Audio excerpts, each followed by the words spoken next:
YouTube ਮਲੰਗਾ ਦੇ channel ਨੂੰ ਸ਼ਾਹਦ ਅਲੀ ਤੁਹਾਡੀ ਖਿਦਮਤ 'ਚ ਹਾਜ਼ਰ ਆ। ਤੇ ਅੱਜ ਸਾਨੂੰ ਸਾਡੇ ਯਾਰਾਂ ਸੱਜਣਾ ਬੇਲੀਆਂ ਨੇ ਨਾਸ਼ਤੇ ਤੇ ਬੁਲਾਇਆ ਆ ਤੇ ਧੰਨਵਾਦ ਉਹਨਾਂ ਦਾ। ਉਹਨਾਂ ਸਾਨੂੰ ਮਾਣ ਬਖਸ਼ਿਆ ਅੱਜ ਤੇ ਅਸੀਂ ਭਾਈ ਹਾਜ਼ਰ ਹੋ ਗਏ ਆ ਤੇ ਨਾਸ਼ਤਾ ਭਾਈ ਲੈ ਕੇ ਆਏ। ਅੱਗੇ ਪਿਆ ਵਾ ਤੇ ਸੂਸਾ ਦਿਖਾਓ ਇਹਨਾਂ ਨੂੰ। ਆ ਰੋਗਨੀ ਨਾਨ ਪਏ ਆ ਜੀ, ਹਲਵਾ ਵਾ ਤੇ ਆਪਣਾ ਹਾਫਿਜ਼ ਸਾਹਿਬ ਸਾਡੇ ਖਾ ਰਹੇ ਆ, ਨਾਸ਼ਤਾ ਕਰ ਰਹੇ ਆ। ਚਣੇ ਆ, ਪੂੜੀਆਂ ਵਾ, ਸਲਾਦ ਆ ਜੀ ਤੇ ਕਾਹਵਾ ਜੇ ਅਸੀਂ ਬਣਾਉਣਾ ਪੀਣਾ। ਕਾਹਵਾ ਆਇਆ ਤੇ ਉਹ ਵੀ ਤੁਹਾਨੂੰ ਵਿਖਾਵਾਂਗੇ। ਚਣਿਆਂ ਤੇ ਮਾਰੋ, ਪੂੜੀਆਂ ਤੇ ਮਾਰੋ ਜੀ। ਨਾਸ਼ਤਾ ਬੜਾ ਵਧੀਆ ਜੀ, ਇਹ ਬੜਾ ਮਸ਼ਹੂਰ ਬੰਦਾ ਆ ਫੈਸਲਾਬਾਦ ਸ਼ਹਿਰ 'ਚ, ਜਿਹਦੇ ਚਨੇ ਅੱਜ ਲਿਆਏ ਆ ਤੇ ਖਾ ਰਹੇ ਆ। ਇਨਸ਼ਾਅੱਲਾ ਮਜ਼ਾ ਆਏਗਾ। ਤੇ ਇਹਨਾਂ ਦੋਸਤਾਂ ਦਾ ਸ਼ੁਕਰੀਆ ਜਿਨ੍ਹਾਂ ਨਾਸ਼ਤੇ ਤੇ ਅੱਜ ਬੁਲਾਇਆ। ਚੈਨਲ ਵੇਖਦੇ ਆ ਆਪਣਾ, ਫਿਰ ਆਵਾਜ਼ ਮਾਰ ਲੈਂਦੇ, ਅਸੀਂ ਆ ਜਾਈਦਾ। ਤੇ ਨਾਸ਼ਤਾ ਬੜਾ ਵਧੀਆ ਆ।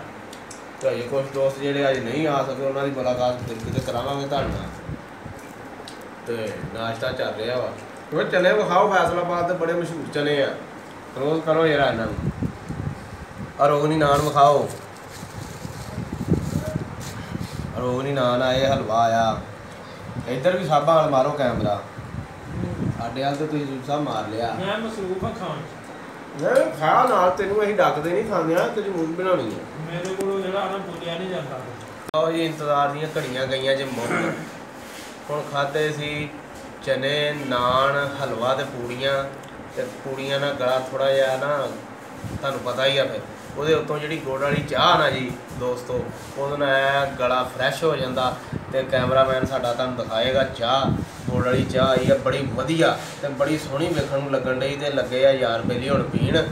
ਤੇ ਲਓ ਜੀ ਹਾਫਿਜ਼ ਸਾਹਿਬ, ਆ ਫੜੋ ਚਾਹ ਸਰਕਾਰ। ਤੁਹਾਡਾ ਗਲਾ ਜਿਹੜਾ ਐ ਸੈੱਟ ਹੋ ਜਾਏਗਾ ਗੁੜ ਵਾਲੀ ਚਾਹ ਪੀਣ ਨਾਲ। ਪੂੜੀਆਂ ਖਾਣ ਨਾਲ ਜ਼ਰਾ ਮਾਮਲਾ ਗਲੇ ਦਾ ਖਰਾਬ ਹੋ ਜਾਂਦਾ। ਉਹਦੇ ਤੋਂ ਗੁੜ ਤੇ ਮਾਸ਼ਾਅੱਲਾ ਅਸੀਂ ਖਾਂਦੇ ਵੀ ਦੋਸਤੋ ਇੰਨਾ ਵਾ ਵੀ ਚਾਰ ਪੂੜੀਆਂ ਤੇ ਕੱਲਾ ਅਸੀਂ ਖਾ ਹੀ ਗਏ ਆ। ਹੁਣ ਇੰਨੀ ਕੁ ਚਾਹ ਉਤੋਂ ਪੀ ਕੇ ਗਲੇ ਨੂੰ ਸੈਟਮੈਂਟ ਕਰਨਾ ਵਾ। ਇੱਕ ਬੰਦਾ ਰੋਟੀ ਖਾਂਦਾ। ਤੇ ਦੋਸਤੋ ਸਾਡਾ ਚੈਨਲ ਸਬਸਕ੍ਰਾਈਬ ਕਰਦੇ ਰਹੋ। ਗਲਾ ਠੀਕ ਕਰਕੇ ਕਰਨਾ ਕੀ ਆ, ਮੰਗਣ ਜਾਣਾ ਜੇ। ਚੈਨਲ ਸਬਸਕ੍ਰਾਈਬ ਕਰੋ, ਬੈਲ ਕਲਿੱਕ ਕਰੋ, ਨਵੀਂ ਵੀਡੀਓ ਆਉਣ ਵਾਲੀ ਤੁਹਾਨੂੰ ਮਿਲੇ। ਚੈਨਲ ਸਾਡਾ ਦੇਖਿਆ ਕਰੋ। ਇਨਸ਼ਾਅੱਲਾ ਚੰਗੀ ਤੋਂ ਚੰਗੀ ਵੀਡੀਓ ਆਏਗੀ ਦੋਸਤੋ। ਤੇ ਖੁਸ਼ ਹੋਇਆ ਕਰੋਗੇ ਤੁਸੀਂ ਚੈਨਲ ਸਾਡਾ ਵੇਖ ਕੇ। ਹੱਸਣ ਖੇਡਣ ਵਾਲੀਆਂ ਗੱਲਾਂ ਲੱਭਿਆ ਕਰਨਗੀਆਂ। ਤੇ ਚੰਗਾ ਅਗਲੀ ਵੀਡੀਓ ਤੇ ਮਿਲਾਂਗੇ ਦੋਸਤੋ। ਰੱਬ ਰਾਖਾ।